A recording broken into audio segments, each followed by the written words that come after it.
Nah Miss, gimana sih kita cara menemukan nih keseimbangan antara memberikan anak kebebasan untuk bergerak, apalagi kan tadi anaknya aktif ya, ada yang lompat mana-mana gitu, dan menjaga keselamatan mereka. Oke, baik. Nah, ini tadi saya asumsikan bahwa tadi yang keaktifannya ini sudah membahayakan untuk anak. Terus saya harus gimana, Miss? Kadang saya juga was-was, Miss. Jadinya suka yaudahlah anak saya di rumah aja, jadi nggak usah interaksi sosial. Dibandingkan di rumah, kadang suka tiba-tiba pintu baru kebuka aja langsung lari gitu ya. Atau rumahnya banyak motor, Miss. Dia nggak bisa ini ya, kendali dirinya atau kontrol gerak itu masih jelek. Seperti itu. Jadi ya langsung aja terabas. Ada apa juga dia lewatin aja. Jadi dia nggak kenal ada motor, mobil ya tadi, dia tetap aja lari ke arah tadi tempat-tempat yang berbahaya. Nah, kadangkala ini juga jadi ini ya parents, jadi hal yang dilematis untuk parents. Karena kenapa? Ketika kita hanya mengurung anak di rumah, tadi ketika kita mengurung anak ini kan jadi dikit nih inputan sensorinya ya sebenarnya ke dalam tubuhnya, inputan sensori dikit, inputan interaksi sosial dikit. Nah, dia ngelihat celah, pintu dibuka nggak ada mama. Nah, itu yang bikin anak tadi mau tahu di luar itu ada apa. Tadi tetap ya udah keluar aja. Karena kenapa? Karena minimnya edukasi yang diberikan oleh parents berkaitan dengan kalau keluar tuh jangan lari, atau pelan-pelan aja ya kalau keluar takutnya ada mobil. Seperti itu. Nah, biasanya parents udah gini, tuh kan keluar kan nggak pakai sendal lagi. Udah mau duluan ya. Betul. Jadi kadang parentsnya, ya saya paham parentsnya khawatir, deg-degan, panik. Cuman kadang kita juga nggak bisa kontrol emosi, jadinya malah langsung marah kayak gitu, kayak ya ampun ini dibilangin gimana sih, udah disuruh di dalam maka ini lari keluar, kan mama cuman ke dapur atau mama cuman ke WC kayak gitu, nggak bisa banget sih nunggu. Nah, anaknya juga bingung kayak emang kenapa keluar, toh mama keluar nggak apa-apa.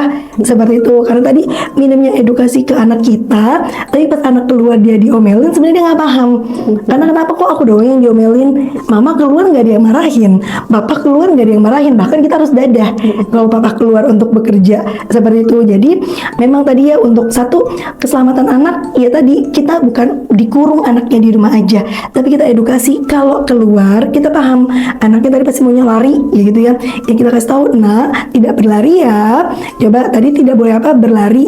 Cuman kalau anaknya belum verbal, tangannya tetap kita pegangin dulu nih moms. Tapi tetap kita sounding terus. Memang anaknya belum verbal, cuman kan anak bisa ini ada bahasa reseptif yang dia pahami terhadap instruksi yang diberikan oleh orang tua. Jadi tetap aja harus kita ingatkan, jangan berlari ya, pelan-pelan saja, banyak motor atau ada mobil, ini jalan raya. Seperti itu. Jadi tadi tetap menjaga anaknya biar dia tahu aware terhadap bahaya. Jadi tetap ada sounding yang kita terus-terusan kita berikan ke anak. Seperti itu. Itu satu nih untuk di baseline untuk dia komunikasi dulu ke anak. Nah, cuman yang kedua, caranya kita bebasin sama biar dia nggak bahaya itu gimana ya, Miss? Nah, satu juga nih, Moms, bebas itu tuh seperti apa sih sebenarnya yang mama kasih ke anak? Kadang ada gini, parents ya udahlah saya bebasin aja, biar aja tuh anak mau lari kayak mau kemana. Nah, itu kan juga salah ya. Jadi anak nggak punya kontrol diri. Nah, anak yang maksudnya kita bebaskan itu adalah anak yang bisa memilih apa yang dia mau kerjakan. Jadi apalagi anaknya di bawah usia 5 tahun, deciding atau pemilihan kegiatan yang diberikan ke anak itu membantu juga nih anak memproses fleksibilitas berpikir. Jadi dia bisa pilih, aku mau sepeda atau aku mau misalnya bermain trampolin. Seperti itu. Jadi kan dia deciding nih. Nah, ketika anak deciding tadi bebasnya itu adalah termasuk bebas untuk dia pilih.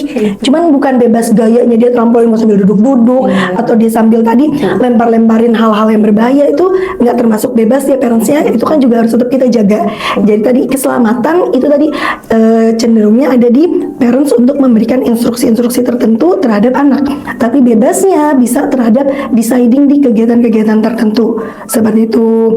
Cuman parents pada anak-anak yang tadi ya suka lompat-lompatan di trampolin mulu, Miss, kalau di playground atau kalau di rumah ngelihat sofa ada gitu ya, Miss, ke rumah tetangga, ke rumah saudara, langsung dia datengin loncat nggak berhenti-henti, atau dia loncat dari atas ke bawah, loncat dari atas ke bawah. Itu kan sebenarnya membahayakan anak juga ya. Nah, itu gimana ya, Miss? Apakah saya stop aja duduk atau gimana? Nah, gini parents, anak-anak yang tadi sedang melakukan kegiatan itu dia ngapain sih sebenarnya ya? Ini aktif atau dia cari perhatian atau apa gitu ya? Nah, anak-anak yang seperti ini sebenarnya dia bukan termasuk aktif seperti itu ya parents ya. Bisa dia cari perhatian kalau memang cara seperti itu mendapatkan perhatian dari parents. Atau di sisi yang kedua, dia memang belum bisa kontrol gerak.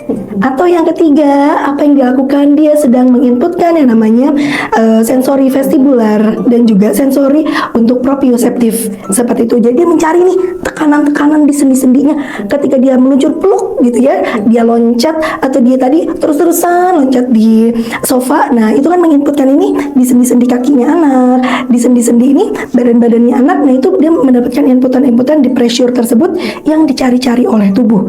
Jadi jangan hanya kita suruh duduk diem, dengerin nih mama lagi ngomong nih sama tante, dengerin nih papa bentar lagi pulang, kita mau makan kita duduk seperti itu. Ini nggak bisa nih parents, hanya diberikan promptingnya atau hanya diberikan dorongan atau motivasinya secara verbal. Cuman kita harus ganti inputan sensorinya dengan inputan sensori yang lain. Jadi ketika kita mau suruh dia diem untuk enggak mencari sensori tadi ya vestit dan juga propio, kita ganti ke arah yang lain. Boleh dikasih inputan taktil, misal oke, kalau misalnya kamu duduk dulu ya nak, nih kita kasih kegiatan. Mungkin kegiatannya mungkin dia pasang Lego gitu ya. Lego itu meskipun dia masang kan dia ada bilateral ya, dia kan juga ngerasa ini teksturnya Lego itu kan juga terasa gitu ya. Bisa dari situ atau oke nak, mungkin dia kalau misalnya kemana-mana atau mungkin ke tempat-tempat yang baru, dibawakan mainan-mainan yang menginputkan sensori yang lain. Mungkin mainannya ini board game yang menginputkan visual, board game yang ada suara-suaranya untuk menginputkan auditori.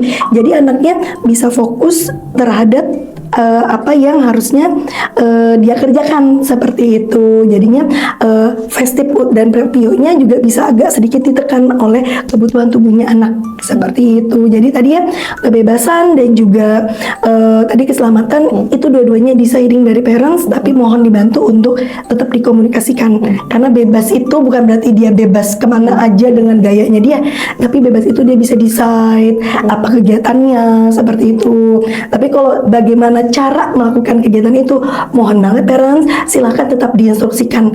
Jadinya memang, oh jadinya nanti anak saya nggak kreatif dong miss. Cuman parents, kreativitas yang membahayakan diri itu juga nggak termasuk tidak termasuk ke kreativitas seperti itu. Cuman tadi ya yang dicari anak itu lebih ke adrenalinnya, karena hormonnya jadi lebih meningkat untuk dia lebih happy, lebih mau melakukan segala sesuatu kayak gitu. Jadi nggak selamanya bebas itu juga baik untuk anak, tapi tadi bebas deciding itu bagus untuk anak.